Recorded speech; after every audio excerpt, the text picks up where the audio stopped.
All right, welcome back. It is day 8, and you are just chugging along with getting things done. Today, we are going to shift gears from the lead magnet, and we're going to move into getting your course, your product set up. So I love doing this right away.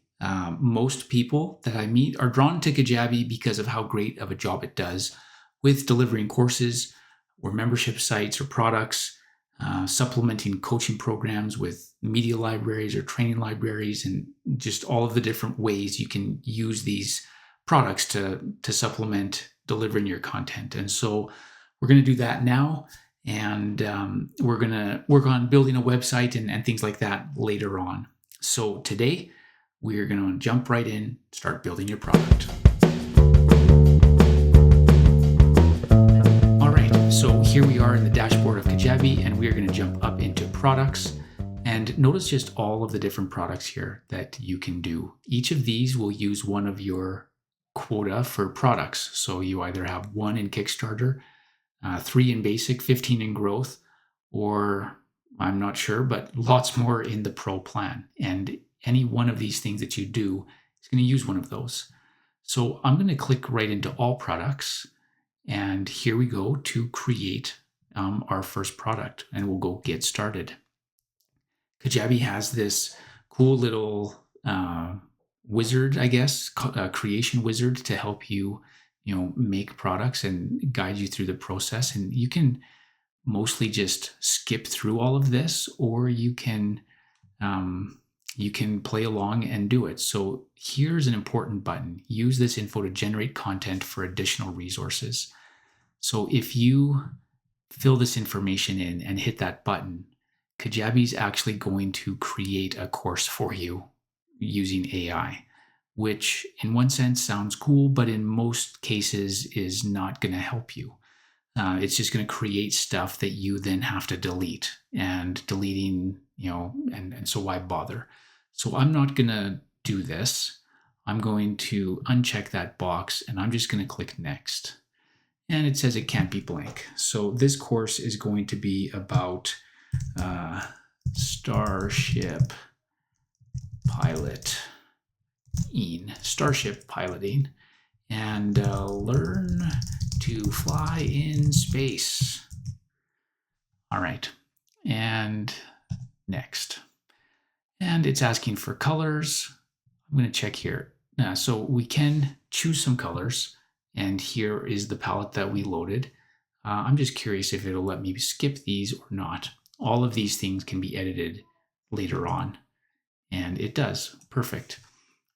Here, I recommend going skip for now.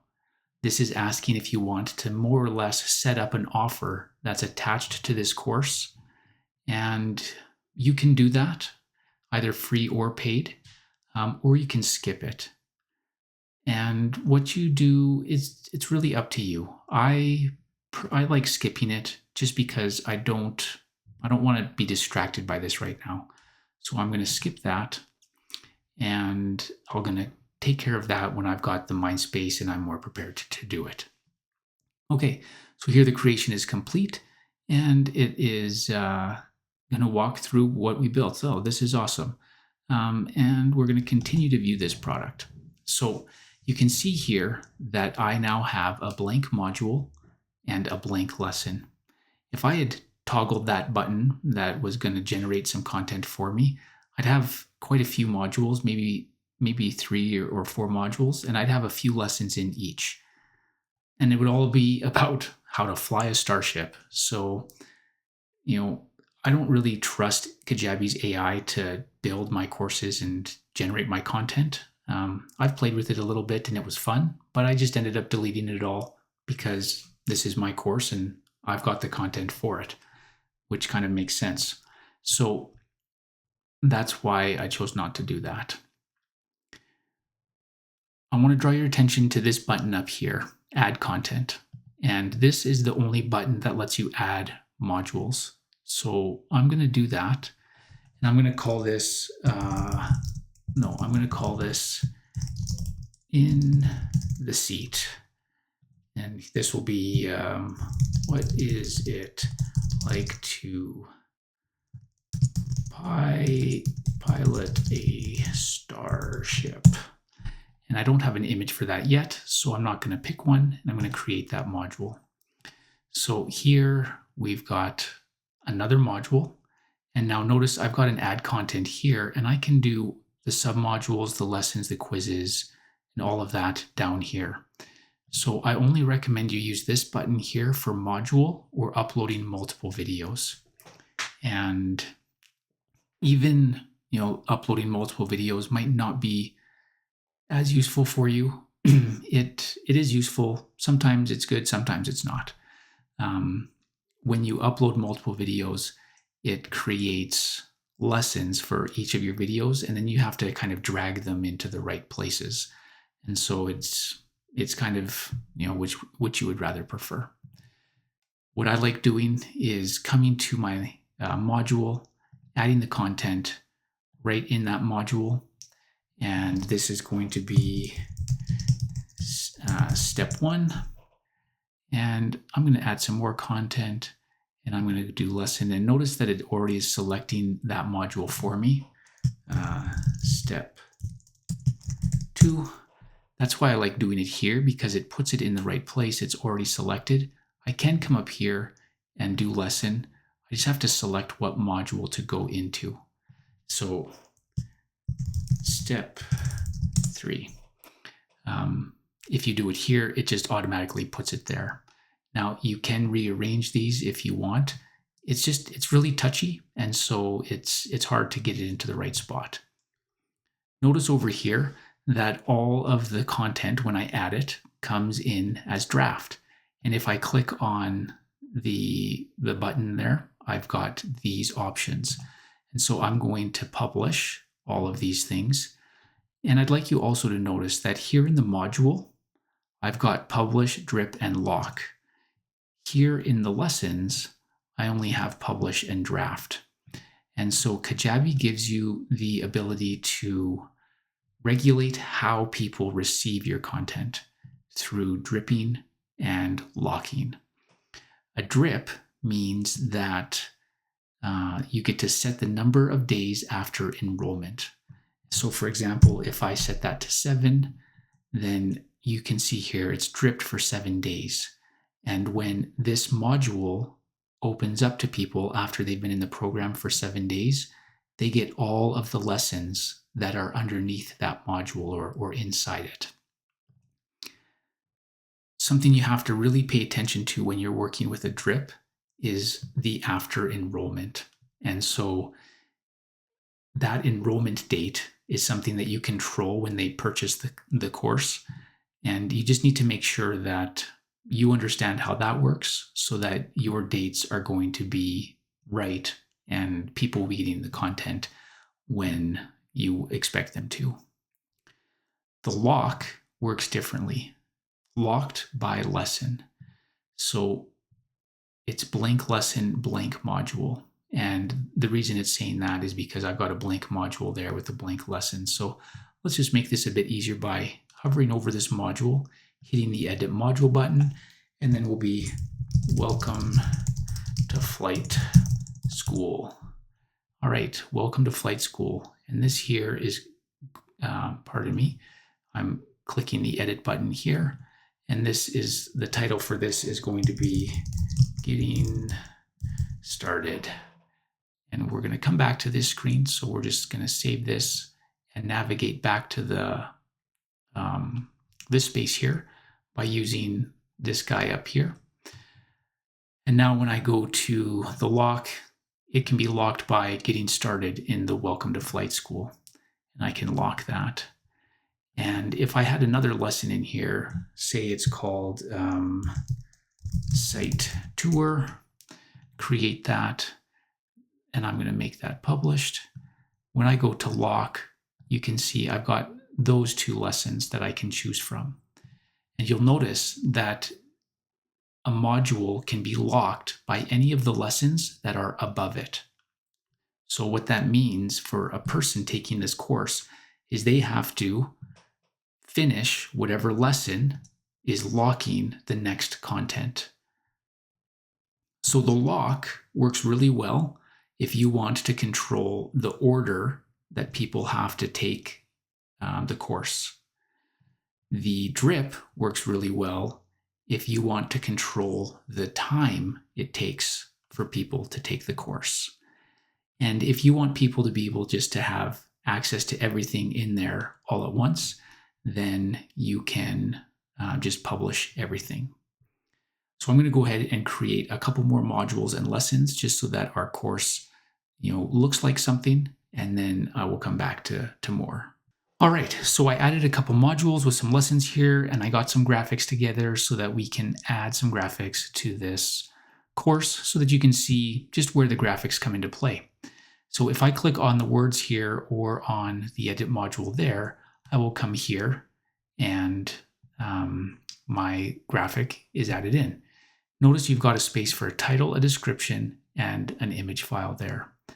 And so I'm going to add some graphics and bring those over. Let's see, this one here can go there. Save that.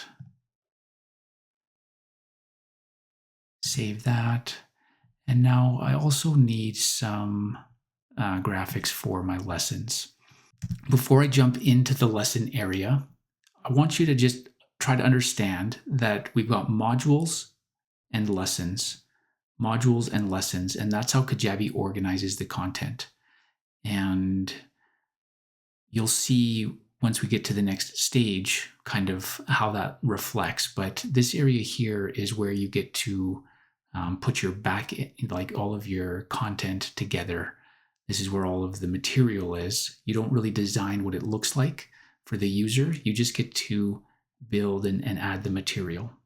And that's in the outline space there. So I'm going to come into the nuts lesson, and this is the lesson template. So notice that I can publish it or draft it here. I can put a thumbnail in for the lesson here. I can choose whether it's a video or an audio or a none, and it's really easy to do all of these things. You just need to click on them, and then it brings up the file picker, and you can add your content in. And you can add your text here. And this is a rich text area, so you can embed, videos, podcast episodes, images, links. You can write whole blog posts here. This is a great spot for you to deliver content. You can turn content comments on and off there, and you can add downloads here. So again, just through the file browser, and then a download appears. And I'm actually going to do that here with this image so that we can see what a download looks like. And there it is. And if we want to, we can change the name of it to Space Picture, and we'll save that. And so this is the lesson template. You'll become very familiar with this as you come here and just build out your course. And then remember, you do have to come up here into the breadcrumbs to go back to the outline of the course. Here we go. So in the engine room, I'm just going to expand this module. I'm going to just add another image here to this, just to fill that out a little bit. And save and upload that. And okay, so we should have enough now. I'm saving that. I'm clicking up here to come back to our outline, and we should have enough content here so that we can actually see the course and get an understanding of what we did here and how it affects the user and what they see. So to do that, we click on the eyeball up here to preview. All right, so Starship Piloting, that was the title of the course. Learn to Fly in Space, that was the description that we put in. And we can change these. I'll show you how to do that probably tomorrow. Notice here we've got Welcome to Flight School. That is the first module title. And then we've got Getting Started and the Site Tour. Those were the lesson titles. In the seat. And remember, I put a picture for this module, but it's not showing up here. Here are the pictures that I put in for these lessons. And you can notice the lessons, they look like this when you don't put a picture in them. And so starting to get an idea, I hope, of how your content is reflected in the course. And if I go ahead and click on one of these lessons, I can come into the lesson and I've got these breadcrumbs here to navigate. So if I click on Welcome to Flight School, that's the Welcome to Flight School module with those 2 lessons. If I click on modules, that's all of the modules that were in my outline. Notice here, I'm seeing the pictures, I'm seeing the descriptions, and I wanted to leave some with and without descriptions so that you could see kind of what that looked like. Again, you're creating your user experience, and so you want to be aware of these things so that you can help the user just get the best experience out of your content. When I click here in the engine room, notice I've got those 2 lessons, and if I click here in nuts, here's where I see my download over here on the side. And so this is what the user sees. So I'm going to come back to the outline here, and this is basically what I've got for you today. Understanding the outline of the course. There's going to be a few days of some that we're going to spend working on the course. Today, I just wanted you to focus on the outline and get some of your material into the course, because when we move into the design and the customizing of what it actually looks like, it's really important that we actually have material there in it so that we can see what those design choices we're making and how they affect things. So take some time to get some content into your course, and then tune back tomorrow for some customizing and some more things about the course product. See you then.